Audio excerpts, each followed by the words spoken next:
My name is Dagmar. Hi, I'm Desiree. My name is Gijs. My name is Lizzie. I'm Oscar. My name is Jesper. It's about boundaries, Challenging, Intense. intense, Chaotic. Tough. and it's about learning. transformative, Grateful. life-changing. Humbling. Inspirational. When my first baby girl Emily was born, I really thought, is this mine? This cannot be mine. You need to get used to the baby. I really fell in love with Emily in those first days. I still remember just after my girlfriend gave birth that I thought, is this really me? What do we need to do with this creature? And I did not have those warm feelings or, exciting feelings. I was just happy everything went well, but it was more like rational happiness. And I think the emotional layer evolved in hours and days after giving birth. I was very foggy and I had all these ideas of what I wanted to do. I wanted to read into books. I wanted to learn more about how to be a mother, but there's not really the headspace for it. And I think it's just good to be intuitive with what you think is good and follow that instead of wanting to do all those things. If you're capable of taking care of a small baby, if you make the right decisions, if you do the right things. But yeah, when the child is there, a lot of it comes natural. When you visit friends or other family members, you only see glimpses. But there's so many tiny elements, especially the routines. I remember our son needed feeding every 3 hours. And that was really asking a lot of energy from me. And this was something I didn't know. People will give you advice on how to, that the sleep won't be there or the relationship with your partner will change. But very little people tells you to take care of yourself. And I reflect a lot on what I do. So I sense a lot, I think a lot, and I also reflect with other people about my behavior. Asking for help and say, I'm done. Can you please go for a walk? I really need to lay down now. Getting household support was also helpful. I already gave a list to my husband that after I give birth, I want this food every day for the whole week or as long as I want. Definitely my partner. He took some extra weeks to be with us, and I think we were really a team. To really tell yourself, enjoy this moment, this also goes away, and then you look back at it, telling yourself, why didn't I enjoy this more? I was really tired and baby was not happy.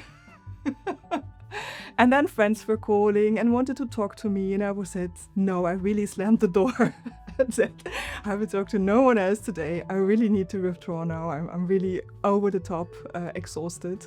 We wanted clean house, you want to perform well at work, you want to go out and do something for yourself, and at the same time you have to take care of your baby. We know exactly whether the other person is tired.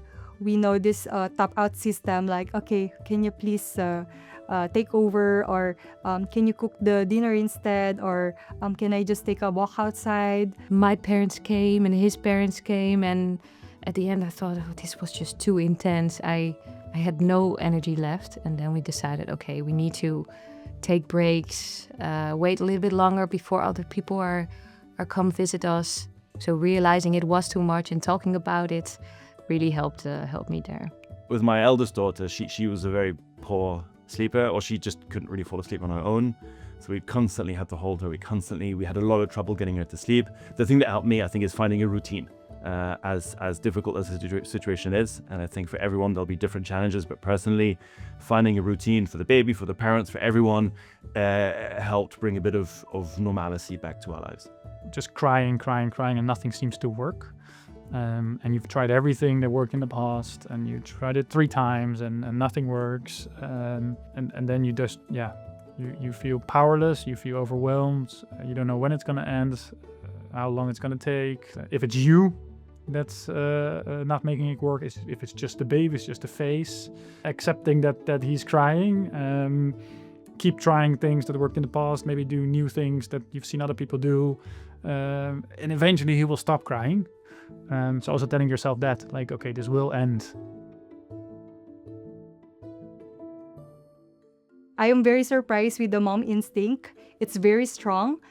Even if I'm very tired on those days, it was very quick for me to wake up and be there for my baby. Yeah, I'm very surprised about the resilience of a parent. I think I still remember singing songs in the night, being very, very tired myself, but just, keep it up. I'm quite surprised by how I'm doing with little sleep. That you can still function while you're sleep deprived. Well, I slept a lot always, 8+ hours, and then I was still complaining about being tired. I now take, 4 to 6 hours a night, and I still function. We really underwent the roommate phase, as they call it. It's really like taking turns because me and my partner are both expats. It's literally me and him. Well, I think that the classical one is you become more roommates than partners anymore, right? Because you're so focused on taking care of someone else, you have very little time. You're just passing each other constantly. That can lead to frustrations. That can lead to people feeling unseen, different feelings, or other different things. So I think it's important to find time for each other, which is not easy to do. We currently don't sleep in the same bed because we work in shifts, so that we can both have at least 4 to 6 hours of sleep a night. So that means that we really need to make time for each other, to cuddle, to talk to each other even about other things than the kid or planning or work. You need to work hard to take care of the child, but you also need to work harder to maintain your relationship. I hope people will stop asking, when is the next kid coming? I always like the concept of phasing up to reality. There's a lot of beautiful things about parenthood. But of course, there's also always a downside. There's always a trade-off, always a compromise. You can be good enough, but you will not be perfect. So that kind of realistic story, I think that's very helpful to keep on sharing in society. So this isn't so much advice, but the question I hear a lot is your baby sleeping through the night yet? And so I think it's a very unhelpful question because I feel it adds pressure without really giving any real solution, and it doesn't really change anything. The fact to just hear that other people have gone through or are going through similar challenges, that their baby's also crying, or that they also didn't know what to do at times. You cannot hear that often enough just to make yourself also feel like I'm not doing something wrong.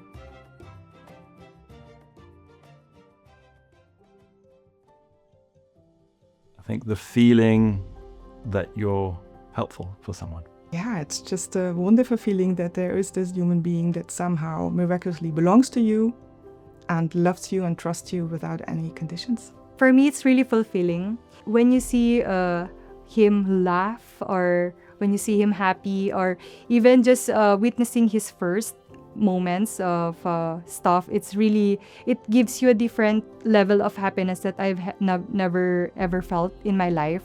Yeah, for me, it's the joy of life. I enjoy it every day. The fun together, going out, for a walk, to the playground. It's all so basic. It shows to me what life is about. The love you get from your child and the love that you can give to the child, that the fire it brings within you to also love that much is something that I never experienced before. And that he just wants to hug you, that you can calm him down, that he smiles at you, that's, I think, priceless. Okay, that's it. There There you go. Yeah.